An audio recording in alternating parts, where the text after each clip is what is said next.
नमस्कार दोस्तों, मैं सीतांशु दे बिरला इंस्टीट्यूट भीमताल से। मैं आज डिस्कस करना चाह रहा हूँ 21वीं सदी के शिक्षार्थियों के लिए आवश्यक जीवन कौशल। इस विषय पर आज हम चर्चा करेंगे एआई आधारित करियर विकास। ठीक है, हमारे सीखने का सबसे मुख्य उद्देश्य जो है, इसमें हमें समझना होगा कि एआई हमारे लाइफ में किस तरह से मदद करता है हमें किसी डिसीजन लेने में, नौकरी ढूंढने में, करियर विकास करने में। तो एआई का मूलभूत समझ विकसित करना, करियर विकास में एआई की भूमिका को समझना, इसके डिफरेंट टूल्स अवेलेबल होते हैं, डिफरेंट टूल्स और प्लेटफॉर्म, इसका उपयोग हमें कैसे करना है, साथ में डेटा आधारित निर्णय लेना, नवीनतम करियर रुझानों की पहचान भी करना, एआई की नैतिक और सामाजिक पहलू की समझ को विकसित करना, ये हमारा सीखने का उद्देश्य है। तो सबसे पहले हम देखते हैं कि एआई आधारित करियर विकास है क्या। एआई को हम लोग हिंदी में कृत्रिम बुद्धिमत्ता कहेंगे, ठीक है, जिसका उपयोग करके करियर मार्गदर्शन और कौशल विश्लेषण ये समझ पाना बहुत ज़रूरी होता है। व्यक्तिगत ज़रूरतों और उद्योग की आवश्यकताओं के आधार पर भी सुझाव मिलना, इसके एआई हमें मदद करता है। करियर निर्णय को आसान और सटीक बनाना, क्योंकि हमारे ज़िंदगी में जब हम कोई भी करियर का चुनाव करते हैं तो सबसे पहले और कुछ दिनों के बाद हमें लगता है कि नहीं, हमारा निर्णय कहीं गलत तो नहीं हो गया है। इसे आसान बनाना, इसके लिए एआई हमें काफ़ी मदद कर सकता है। नाउ सबसे पहले हम देखेंगे करियर विकास के मदद कैसे कर रहा है। इसके लिए सबसे पहला चीज़ जो होता है वो होता है डेटा एनालिटिक्स। डेटा एनालिटिक्स का मतलब सबसे पहले अलग अलग सोर्स से हमें डेटा कलेक्ट करना पड़ता है और मशीन लर्निंग के जरिए हम इसके माध्यम से हम इसको एक डिसीजन ले सकते हैं। दूसरा हो गया नौकरी बाजार का स्वचालित विश्लेषण के माध्यम से एआई हमें मदद करता है कि नौकरी बाजार में क्या क्या नया नया नौकरी अभी अवेलेबल है और हमारे कौशल के अनुसार हमें किस चीज़ पे आगे बढ़ना चाहिए। इसीलिए यह है व्यक्तिगत कौशल और रुचियों का मूल्यांकन के माध्यम से हमें डिसीजन लेना, इसमें हमें सबसे पहले एआई मदद करता है। इससे हम देखते हैं कि डेटा विश्लेषण का मतलब क्या है। सबसे पहले देखिए, ये एक प्रक्रिया है जिसमें डेटा, जिसको हम लोग रॉ डेटा कहते हैं, इसको इकट्ठा करना। जो भी डेटा हम इकट्ठा करते हैं उसे हम रॉ डेटा कहते हैं, क्योंकि इससे हमें कोई निर्णय नहीं ले सकते हैं जब तक हम इसे प्रोसेस ना करें। उसका एनालिसिस हम तभी कर पाते हैं जब हम उसको प्रोसेस कर लेते हैं। तो इसीलिए इससे पहले सबसे पहले व्यवस्थित करना पड़ता है, ऑर्गेनाइज करना पड़ता है और उसके बाद इसका हम एनालिसिस करते हैं ताकि उपयोगी जानकारी हम प्राप्त कर सकें और उसके बेसिस पर हम एक डिसीजन ले सकें। इस प्रक्रिया को डेटा विज्ञान प्रक्रिया चक्र कहा जाता है। जनरली इसका डिफरेंट लाइफ साइकिल्स हैं। डेटा विश्लेषण की प्रमुख बातें, सबसे पहले डेटा को कलेक्ट करना, जिसे हम लोग कहते हैं डेटा को संग्रहण करना। पहले डेटा को विभिन्न स्रोतों से इकट्ठा किया जाता है। आपके पास इंटरनेट अवेलेबल है, आपके पास लैपटॉप, आपके पास कंप्यूटर्स अवेलेबल है। इंटरनेट के जरिए आप विभिन्न स्रोतों से आप डेटा को इकट्ठा करते हैं। ये डेटा एक रॉ फॉर्म में होता है। इस डेटा को देखकर हम कुछ डिसीजन ले सकते हैं। इसीलिए इस डेटा को सफाई करना बहुत ज़रूरी होता है, क्योंकि ये जो डेटा हम कलेक्ट करते हैं, इस डेटा में अधूरे डेटा हो सकता है, डुप्लीकेट डेटा हो सकता है, गलत डेटा हो सकता है। इन सब को हटाने के लिए भी हमारे पास अलग अलग टूल्स अवेलेबल होता है, जिसके थ्रू हम इस डेटा को पहले सफाई करते हैं और उसके बाद हम इसका एनालिसिस करते हैं। डेटा विश्लेषण एनालिसिस करना, इसके लिए हमारे पास मैथमेटिकल, दैट इज गणितीय और सांख्यिकी विधियों का उपयोग हम कर सकते हैं। बहुत सारे डिफरेंट सांख्यिकी विधियां अवेलेबल होता है। इसको करके हम इसका विश्लेषण कर सकते हैं और इसके बाद इसका परिणाम व्याख्या करने का मतलब है इंटरप्रिटेशन, कि जो प्राप्त जानकारी हमें मिला उसका उपयोग निर्णय लेने, रणनीति बनाने की या भविष्यवाणी, प्रेडिक्शन के लिए किया जाता है। तो एआई इसमें हमें बहुत अच्छा से मदद करता है। अगला दैट इज डेटा विश्लेषण के उदाहरण।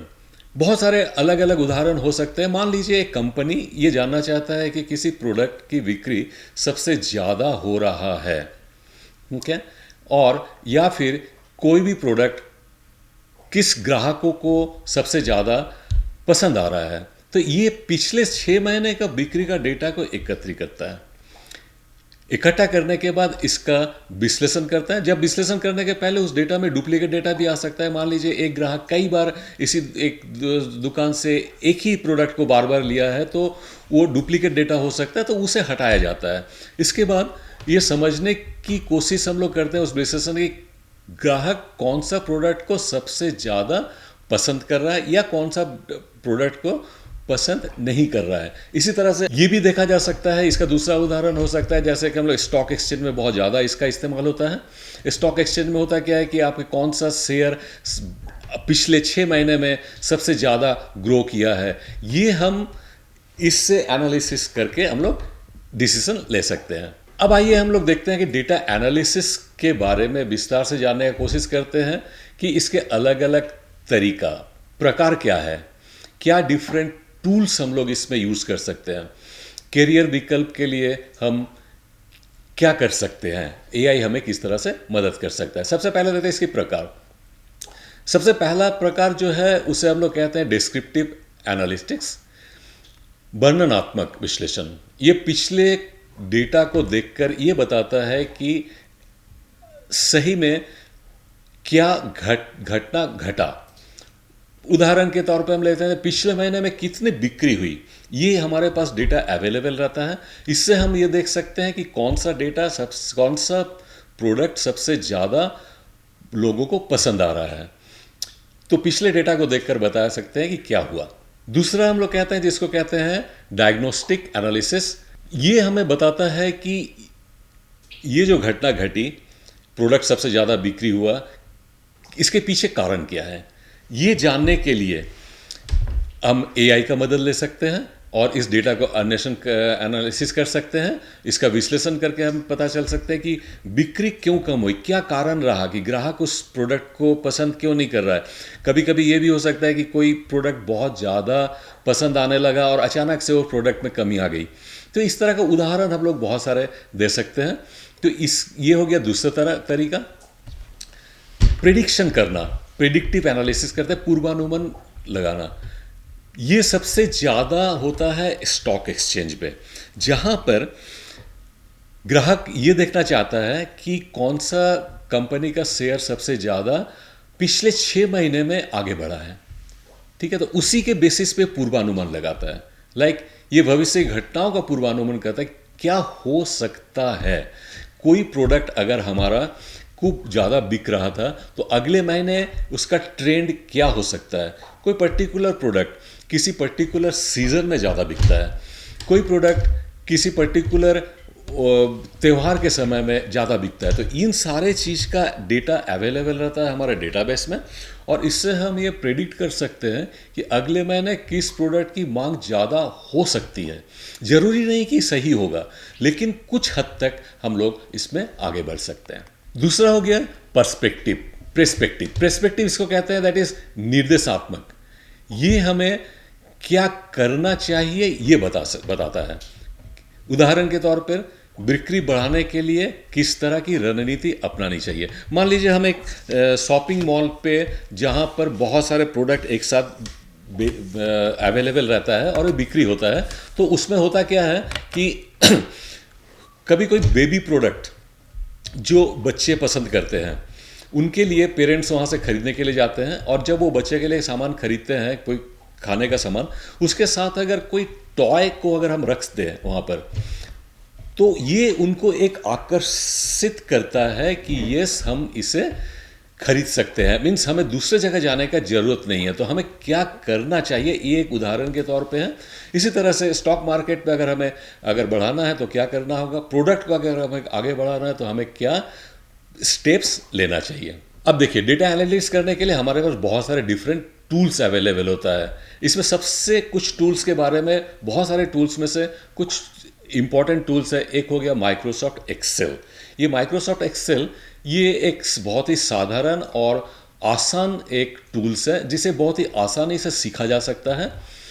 और इस एक्सेल में हम लोग अपना डेटा को स्टोर करके रख सकते हैं, इसे हम सॉर्ट कर सकते हैं, इससे हम अपना चार्ट, ग्राफ एक्सेट्रा बना सकते हैं।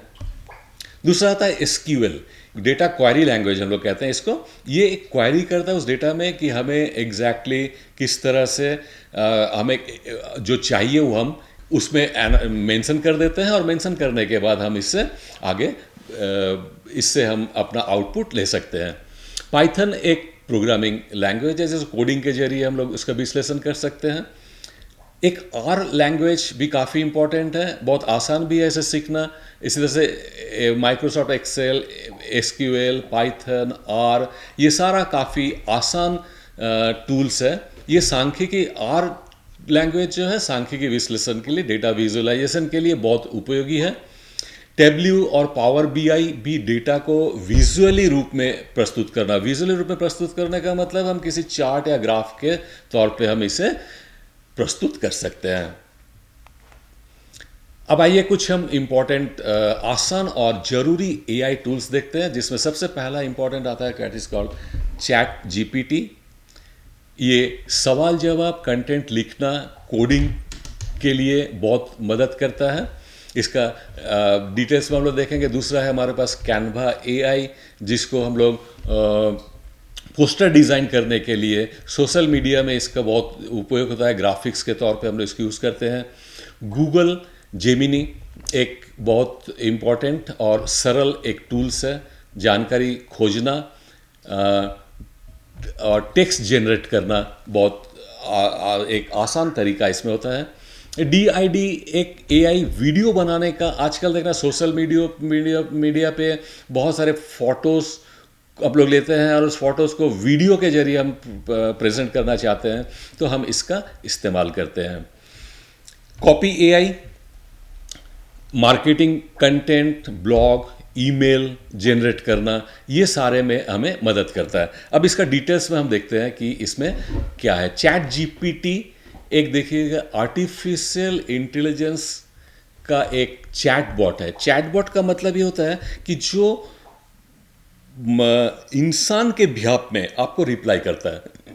ये चैटबॉट आप इसमें बहुत जगह पर देखोगे। कोई भी मार्केटिंग, कोई भी ई कॉमर्स साइट पे, या फिर अगर नेट बैंकिंग का साइट पे जाते हो, IRCTC के साइट पे जाते हो, तो राइट हैंड साइड में एक पॉपअप उठ के आता है, जिसमें हम लोग अपना क्वेरी को टाइप करते हैं और उधर से हमें रिप्लाई मिलता है। ये रिप्लाई कोई इंसान नहीं देता है, ये मशीन रिप्लाई देता है। इसको हम लोग चैटबॉट कहते हैं। ये जैसे कि चैटबॉट जिसे ओपन AI के बनाया गया है, और ये इंसानों की तरह बातचीत कर सकता है, आप वर्बली भी रिप्लाई कर सकता है। चैटबॉट का पूरा नाम हो गया chat generative pre trend transformer. Pre trend, पहले से ट्रेन किया हुआ रहता है। ट्रेन किया हुआ रहने का मतलब है जो डेटा हमारे पास अवेलेबल है उसके बेसिस पर वो रिप्लाई कर सकता है। फॉर एग्जांपल हमने कहा कि मुझे स्मार्टफोन खरीदना है, तो वो जो स्मार्ट वर्ड गया, फोन वर्ड गया, इस वर्ड से वो डेटाबेस से हमें उसका रिप्लाई प्रस्तुत करता है।